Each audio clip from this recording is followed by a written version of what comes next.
요즘에 그 한국과 미국의 관계가 관세, 분쟁, 투자, 협정, 뭐 이런 것들이 좀처럼 해결이 될 기미가 보이지 않습니다.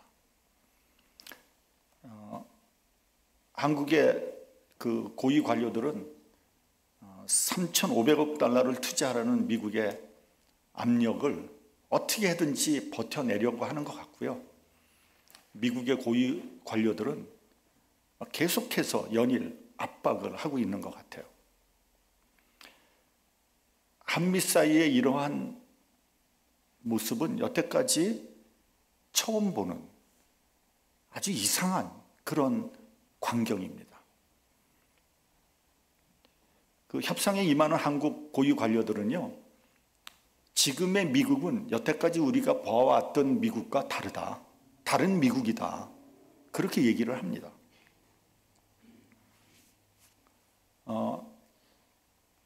일본은 이미 5,500억 달러 투자 사인을 했습니다. 이제 한국 차례인데 한국의 이재명 대통령이 합리적인 이익이 나오지 않는 그런 사업에 이렇게 엄청난 돈을 투자할 수 없다. 분명히 말을 했습니다. 그런데 트럼프 대통령은 일본의 5,500억 달러는 물론이고 한국의 3,500억 달러를 업프론트, 미리 내라는 거예요.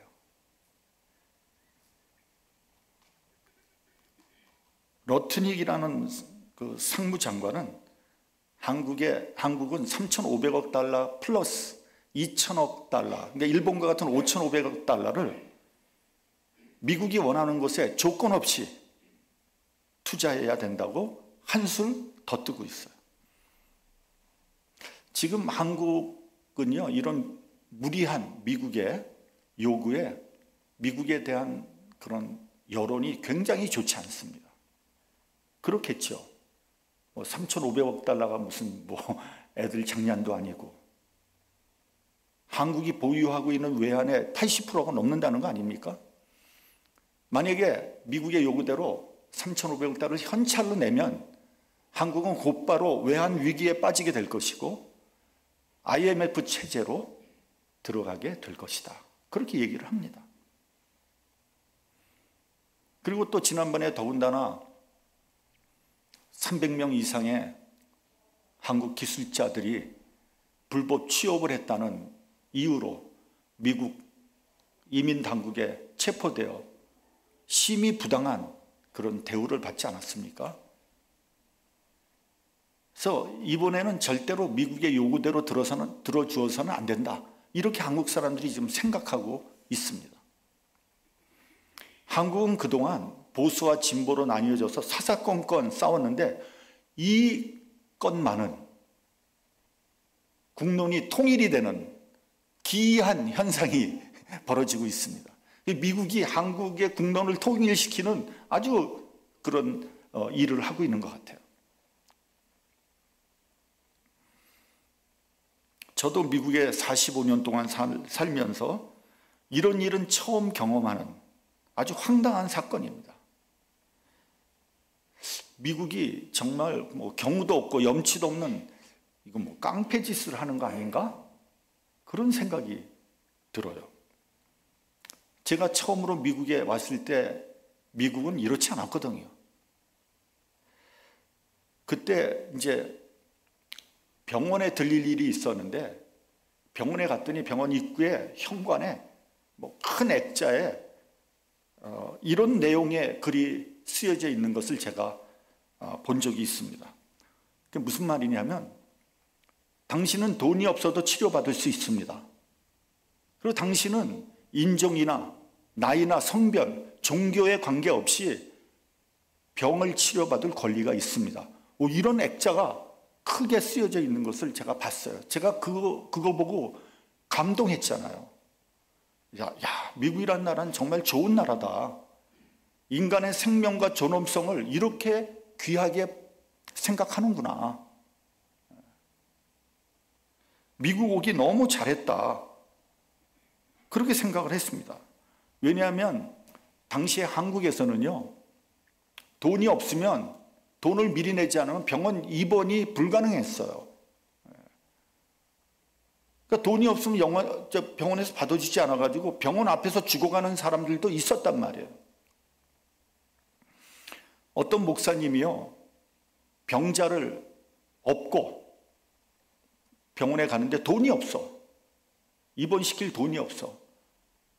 그러니까 병원에서 받아들이지 않잖아요. 그래서 혹시 기독교 병원은 괜찮을까? 그래서 기독교 병원을 찾아갔다는 거예요.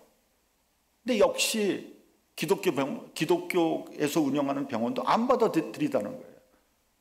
그러다가 그 환자가 목사님 얻고 있는데 그 위에서 그냥 죽었다는 거 아니에요?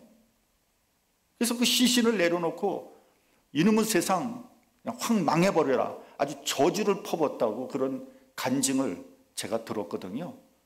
그러면서 제가 같이 눈물을 흘린 적이 있었습니다. 그런데 지금 미국은 인간의 존엄, 인격, 그리고 미국의 자존심 다 내팽개친 거 아닙니까? 동맹국의 돈을 강탈하겠다는 거 아닙니까?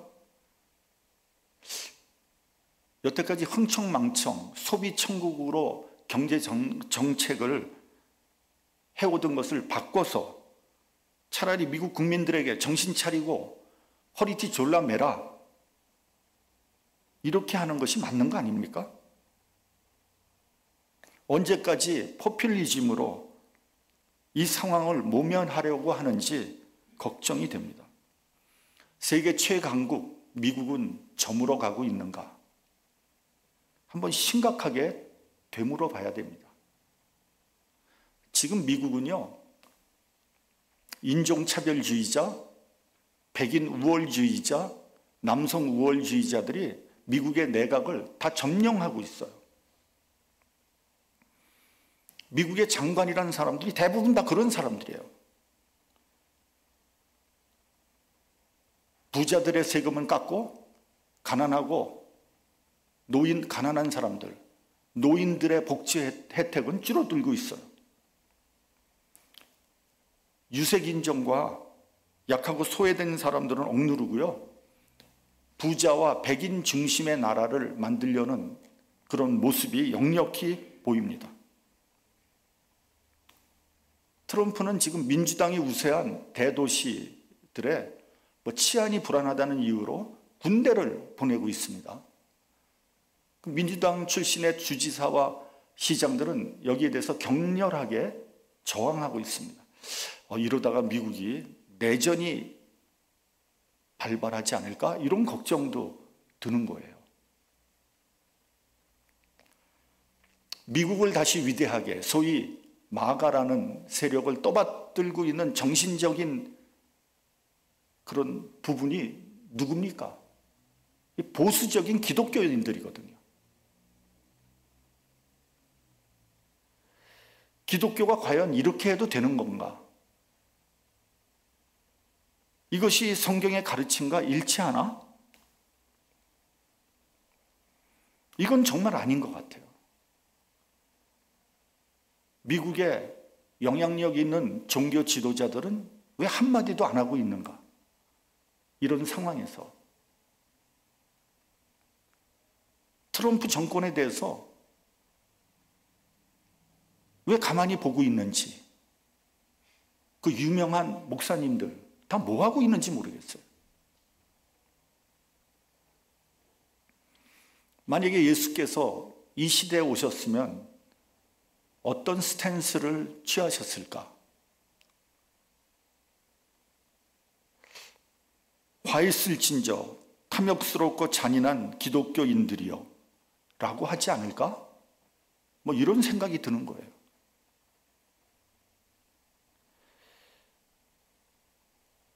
오늘 본문을 보면 예수께서 10명의 문둥병자들을 한꺼번에 고쳐주신 사건을 말씀하고 있어요.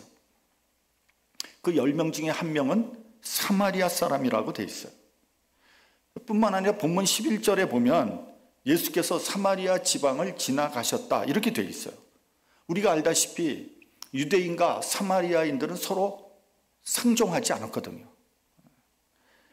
유대인들은 순수한 핏줄을 지켰다고 자부했고요. 북이스라엘 사마리아인들은 당시 세계 최강국이었던 아수르의 패에서 멸망당했어요. 아수르는 이주 정책을 써서 사마리아에 있는 유대인들과 혼합시켰고, 따라서 북이스라엘의 유대인은 정체성을 지키지 못하고 혼혈이 되고 말았습니다. 어찌 보면 시대적인 불가피한 피해자라고 할 수 있죠. 역사적인 아픔이죠. 그러나 유대인들은 사마리아인들을 개취급하면서 부정하게 여겼어요. 심지어는 이방인보다도 더 무시하고 천대했어요. 그리고 심지어는 사마리아 땅을 밟지도 않았어요. 만약에 사마리아 땅을 거쳐서 지나가야 된다면 먼 길을 돌아서 갈 정도예요. 근데 사마리아 땅, 부정한 땅을 밟지 않겠다 이런 얘기죠. 그러니까 사마리아인들도 유대인들을 적대적으로 대한 거죠. 누가복음 9장에 보면은요, 예수님과 제자들이 갈릴리에서 예루살렘을 가면서 사마리아 고을을 지나가게 됩니다. 사마리아 고을에 지나가다가 들리려고 했는데 사마리아 사람들이 받아들이질 않았어요. 그러니까 야고보와 요한이 예수님한테 이렇게 얘기합니다. 주여, 불을 내려서 저희를 멸하게 하소서. 그랬더니 예수님이 제자들을 꾸짖으시고 그대로 떠나가셨다 이렇게 되어 있습니다. 또 요한복음에 보면 사마리아에 있는 수가라는 동네의 우물가에서 예수님이 사마리아 여인에게 물을 달라고 그러지 않습니까? 그때 사마리아 여인이 이렇게 말합니다. 당신은 유대인으로서 어찌하여 사마리아 여자인 나에게 물을 달라고 하시나이까? 그렇게 물어봅니다. 말은 그렇게 했지만 사실은 그 속에 들어가 있는 말은요, 굉장히 적대적이고 도전적인 그런 태도입니다. 이 상황을 성경은 이렇게 해설하고 있어요. 유대인이 사마리아인과 상종치 아니함이더라. 또한 선한 사마리아의 비유도 있습니다. 여리고로 가는 그 외진 길에 한 유대인이 강도를 당해서 거의 죽게 된 것을 레위인도 아니고 제사장도 아닌 사마리아인이 도와줘서 살려줬다는 이야기 아닙니까? 그러면서 예수님은 누가 우리의 이웃인가? 이렇게 질문하고 있습니다. 그러니까 유대인과 사마리아인 사이에는 적대적인 관계를 유지하고 있었던 거죠. 근데 유대인들만 그런 건 아니에요. 사실 우리나라 사람들도 혼혈을 굉장히 천대했잖아요. 멸시했잖아요. 차별했어요. 우리가 옛날에 아이 놓고 이런 말 썼잖아요. 튀기, 그리고 잡종, 이러면서 어린아이들까지 혼혈을 무시하고 천대했어요. 제가 아이노코란 말이 무슨 말인가 한번 찾아봤더니 이게 일본 말이에요. 호녀라라는 뜻이에요. 요즘에는 중립적인 표현으로 have 혹은 double이라는 단어를 쓴다고 합니다. 그래도 백인 혼혈은 일정 부분 대우를 받았어요. 그런데 흑인 혼혈은 정말 멸시했거든요. 또 우리나라 사람들, 동남아 사람들 차별하고, 조선족 차별하고, 탈북한 사람들도 차별하지 않습니까? 백인들이 인종차별한다고 하지만 우리 한국 사람들 더합니다. 같은 민족을 차별하잖아요. 정말 고쳐야 합니다.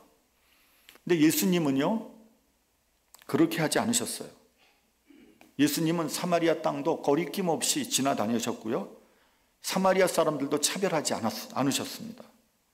그들도 유대인과 같이 똑같은 하나님의 자녀며 구원받아야 할 대상으로 생각하셨어요. 선한 사마리아인의 비유에서도 누가 우리의 이웃이냐라는 예수님의 질문 속에서 예수님이 사마리아 사람들을 어떻게 바라보고 있는지를 우리는 알 수 있습니다. 아무튼 유대인과 사마리아인은 숙명적으로 앙숙 관계였습니다.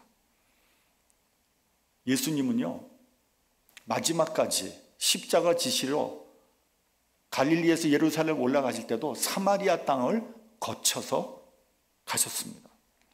예수님은 모든 사람들을 차별하지 않으셨다는 것을 깊이 명심해야 합니다. 우리 기독교인들은 사람 차별하면 안 돼요. 예수님도 차별하지 않으셨는데 왜 우리가 차별합니까? 본문에서 예수님은 문둥병자들을 고쳐주셨어요. 문둥병은 지금도 고치기 어려운 병이지만 그 당시에는 정말 저주받은 불치병이었습니다. 문둥병이라고 하면 우리 일반 사람들이 갖고 있는 그런 어떤 몇 가지의 선입견이 있습니다.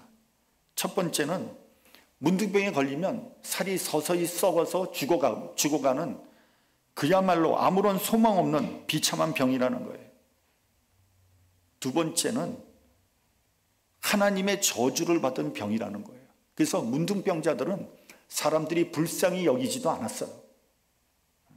얼마나 죄를 많이 지었으면 저렇게 되었나 이렇게 생각을 했어요. 천벌을 받은 것이야. 본인의 죄든지 조상의 죄든지 용서받지 못할 죄인이야 이렇게 생각했어요. 그래서 일단 한번 문둥병에 걸리면 영원히 격리되어야 되는 존재가 되는 거예요. 비록 사랑하는 가족이라도 한번 걸리면 집을 떠나야만 했어요. 철저히 격리시켜서 가족관계마저도 끊어버리는 그런 존재가 되었습니다. 혹시 여러분 배너라는 영화 기억하십니까? 그 배너에 보면은 그의 어머니와 그의 누이 동생이 문둥병에 걸리잖아요. 그래가지고 그 동네에 살지 못하고 동네 밖에 있는 굴 속에 거주하게 됩니다. 그 배너가 먹을 것을 가져다가 굴 앞에다 갖다 놓습니다. 음식을 갖다 놓고 저기 숨어서 지켜보고 있습니다. 잠시 후에 배너의 어머니와 여동생이 나와서 그 음식을 갖고 들어가는 것을 보고 배너가 눈물을 흘리는 그런 장면 나옵니다. 워낙 오래된 영화지만 명화가 돼서 제가 그 장면을 생생히 기억하고 있습니다. 지금도. 만약에 음식을 갖다 주지 않으면 굶어 죽을 수밖에 없는 거예요. 셋째로 문둥병자들이 갖고 있는 더 큰 고통은 뭐냐면 하나님의 성전에 나가서 하나님께 예배 드리면서 그 예배인의 특권을 누릴 수 없다는 거예요. 문둥병은 전염병인데다가 살이 썩는 역한 냄새가 나기 때문에 밖에 나가 돌아다닐 수가 없어요. 더군다나 얼굴이 막 일그러지기 때문에 밖에 나가 다닐 수가 없었어요. 사람들이 길에서 문둥병자를 만나면 피하거나 돌을 던져서 멀리 떨어지게 그렇게 했습니다. 그리고 문둥병자 스스로도 사람을 보면 나는 부정하다. 크게 소리를 질러야 했어요. 이렇게 문둥병자는 버려진 그런 사람이었습니다. 제가 전에 벵글라데시 선교 갔을 때 문둥병자 마을을 들린 적이 있습니다. 근데 선교사님이 뭐라 그러시냐면은 이분들은 다 치료가 됐기 때문에 안전합니다. 그래서 악수해도 괜찮고요. 가능하면 포옹을 해 주십시오. 왜 그러냐면 이 사람들은 그 상처가 굉장히 크거든요. 사람들로부터 버림받은. 그래서 이렇게 포옹을 해주면 너무너무 좋아한다는 거예요. 그래서 악수하고 포옹해야지 그런 생각을 하고 딱 들어갔더니 막 얼굴이 이렇게 막 코가 떨어져 나가고 손가락이 막 이렇게 떨어져 나간 그걸 보니까 제가 막 움츠려 들더라고요. 선교사님은 반갑게 인사하고 포옹하는데 저는 도저히 못하겠더라고요. 그래서 억지로 악수만 한 적이 있었습니다. 그러니까 저도 그 문둥병에 대한 선입견이 뿌리 있게 제 마음속에 있었던 거죠.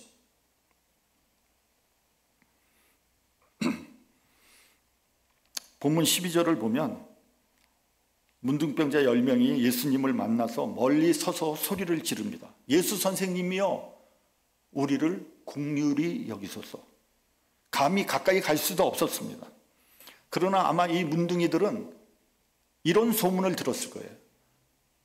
예수라는 사람이 있는데 그분이라면 이 저주받은 문둥병도 고친다고 한다.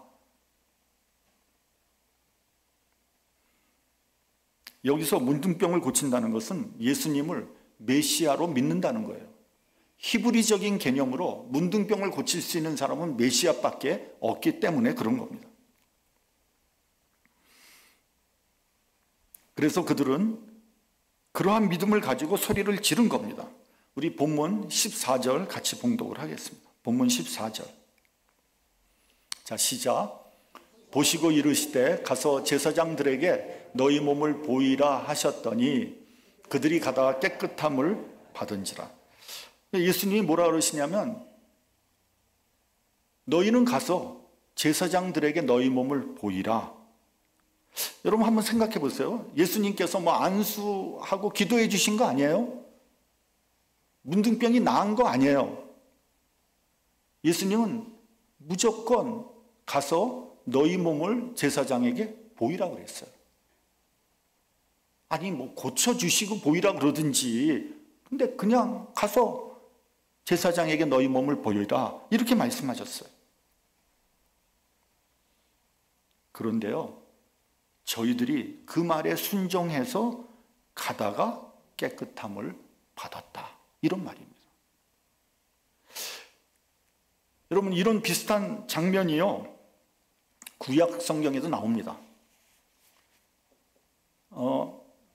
아람의 군대 장관이며 문둥병자였던 나아만이 문둥병을 고치기 위해서 엘리사에게 나오지 않습니까? 엘리사를 방문합니다. 예물을 바리바리 싣고 군대를 이끌고 엘리사의 집 앞에 섭니다. 그런데 선지자 엘리사는 나와 보지도 않아요. 그냥 사환을 보내서 이렇게 말을 합니다. 너는 가서 요단강물에 7번 네 몸을 씻어라. 그러면 네가 깨끗해지리라. 그러니까 나아만 장군이 불같이 화를 내지 않습니까? 저가 내게 나와서 서서 그 하나님의 이름으로 상처 위에 손을 흔들고 문둥병을 고쳐야 하는 거 아니냐? 다메섹의 강물이 이스라엘의 강물보다 훨씬 더 깨끗하지 않냐? 차라리 내가 거기서 몸을 씻으면 깨끗하게 될 것이다 라고 분노하면서 떠나려고 합니다. 그때 그의 종이 말합니다. 아버지여, 선지자가 이보다 더 큰 일을 하라 그래도 해야 되는데, 아니 그 요단강에 가서 7번 몸을 씻으라는 게 뭘 그렇게 어렵습니까? 그렇게 얘기합니다. 그러니까 이 말은 다시 바꾸면 무슨 말이냐면요, 믿져야 본전 아니냐. 아니 가서 요단강에 몸 씻어서 문둥병 나으면 그것처럼 좋은 일이 어디냐는데, 낫지 않으면 할 수 없는 거지 않습니까? 왜 그걸 못 하십니까? 그 말을 한 거예요. 굉장히 현명한 종인 거죠. 그 말을 들으니까 나아만이 그 말이 맞거든요. 그래서 요단강에 가가지고 7번 몸을 씻습니다. 그리고 문둥병이 깨끗해졌다는 거예요. 여러분, 저는 종종 안타까운 그런 마음이 들 때가 있어요. 예수 믿고 은혜 받고 구원을 받으라고 하면 끝까지 고집 피우고 거부하고 믿지 않는 완악한 사람들이 있습니다. 그렇다고 무슨 다른 뾰족한 수가 있냐? 없어요. 아무런 대안도 없어. 아니, 솔직한 얘기로 믿져야 본전 아닙니까? 아니, 교회 한번 나와서 은혜 받고 구원을 얻으라 그러는데 그거 못할 이유가 뭐가 있냔 말이에요.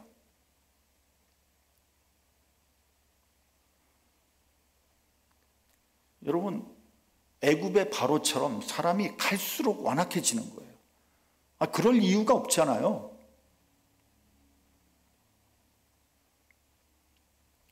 문둥병자들은 예수님이 너희 몸을 제사장에게 가서 보여라, 이 말씀에 순종했어요. 근데 가다 보니까 깨끗해진 것을 깨닫게 된 거예요. 만약에 이 문둥이들이 아니 예수님 안수기도도 해주지 않고 몸도 아직 문둥병 낫지도 않았는데 아니 어떻게 제사장한테 갑니까? 난 못 가겠습니다. 그러고 안 갔으면 어떻게 됐을까요?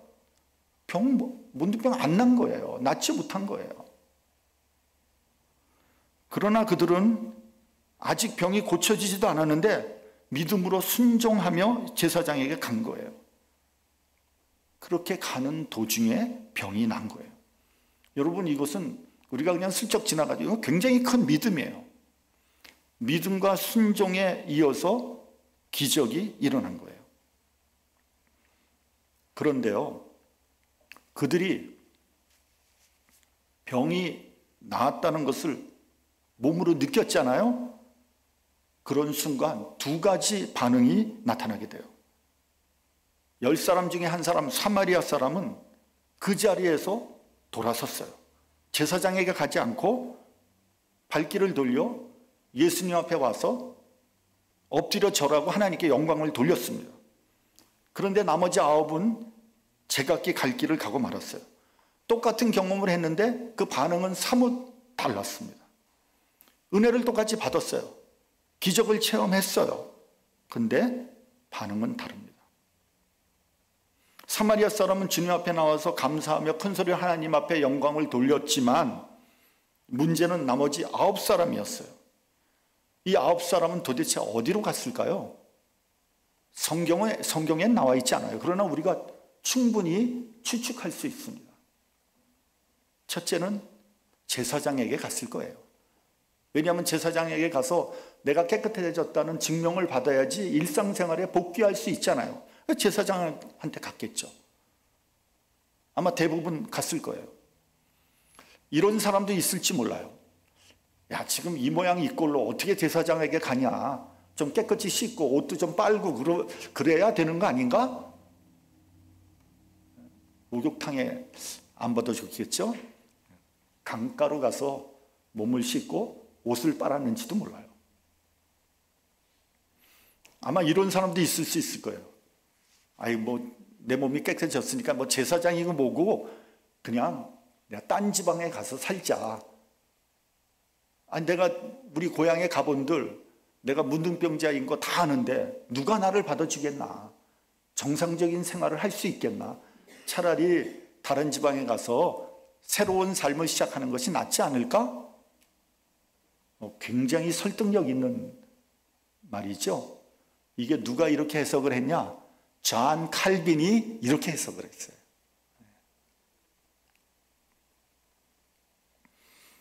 어쨌든 예수님께 오지 않았습니다.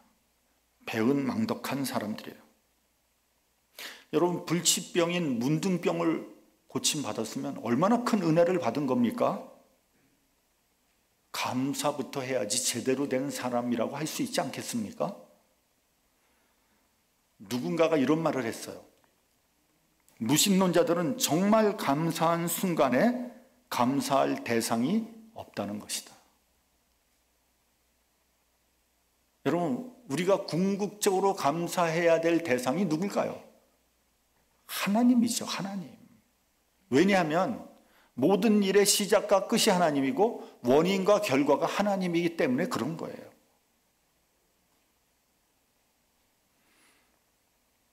그러면 왜 유대인 문둥이들은 감사하지 않았을까요?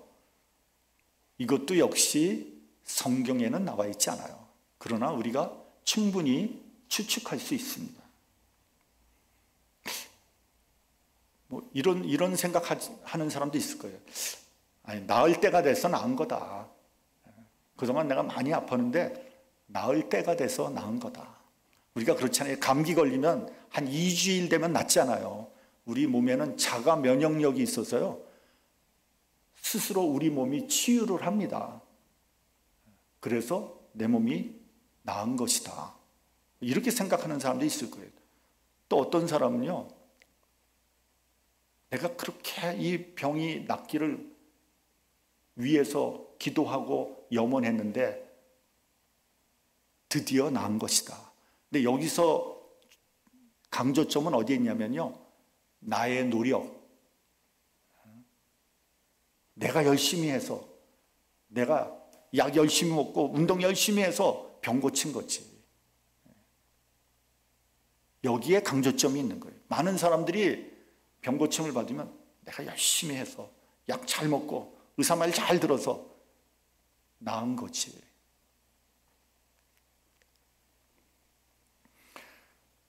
또 이런 사람도 아마 있을지 몰라요. 이 병은 사실은 문둥병이 아니었어. 오진이었어. 단순한 피부병이었지. 그런데 내가 이 병 때문에 이렇게 고생을 했잖아. 이렇게 오진을 한 제사장을 내가 수해야지.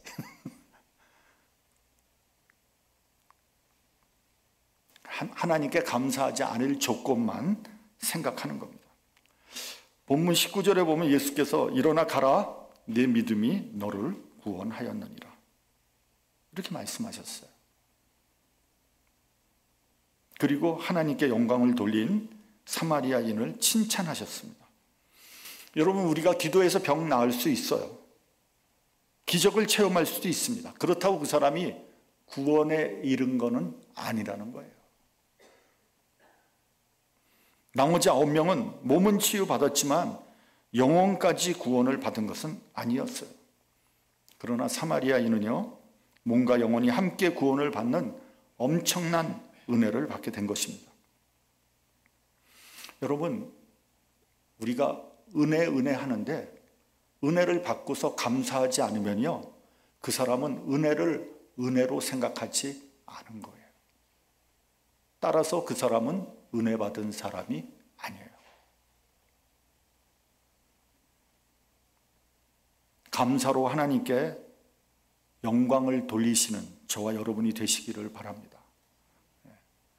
우리가 은혜란 얘기는 너무 잘하는데요, 가만히 따져보면 감사하지 않아요.